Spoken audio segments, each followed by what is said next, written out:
Hi, Josh Apple here with the Raspberry Golf Academy. Today I'm at Virginia Golf Center and I'm going to talk about one of the two primary short game techniques called pitching. Chipping is the other, and that's a much shorter shot. Pitching is a swing that's a little bit bigger, carries maybe 10 to 60 yards. So let's get into that now. In terms of the setup for a pitch, it's going to be a narrow stance. You're going to be close to the golf ball. Not as narrow and close to the ball as a chip, but significantly more so than if you were to do a full swing. So it looks a little something like this. If it were a longer pitch, maybe 40, 50 yards, you would start to get a little wider, closer to full swing. But right now, if I were to hit a 10, 20 yard pitch, pretty narrow, pretty close to the ball. Also, it's important to note that the ball position is a little more forward than a chip, where the chip might be further back. This might even be a little forward in your stance, middle to toward your left foot. In terms of the swing, the key is to make sure it's big enough. A common tendency among amateur golfers is to take a backswing that's really short when you're trying to hit a pitch because they're scared it will go too far. A lot of times I see someone take a backswing only to here and then this big follow through because they're accelerating to make up for how short their backswing was.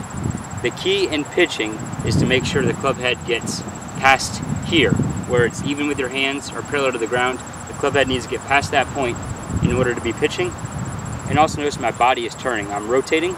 The key motor of this shot is rotation. Notice I'm active with my hands and wrists, but I'm rotating. That's the motor of this shot. So let me hit it for you now. Notice my body is finished facing the target. I have rotated on both sides of the swing.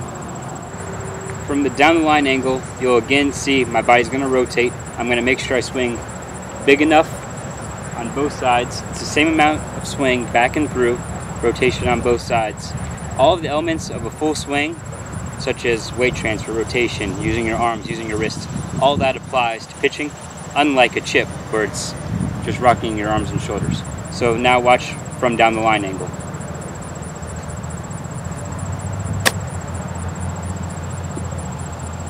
Again, notice how much rotation I had, same amount of swing back and through. By swinging bigger, I was able to have a little bit smoother tempo.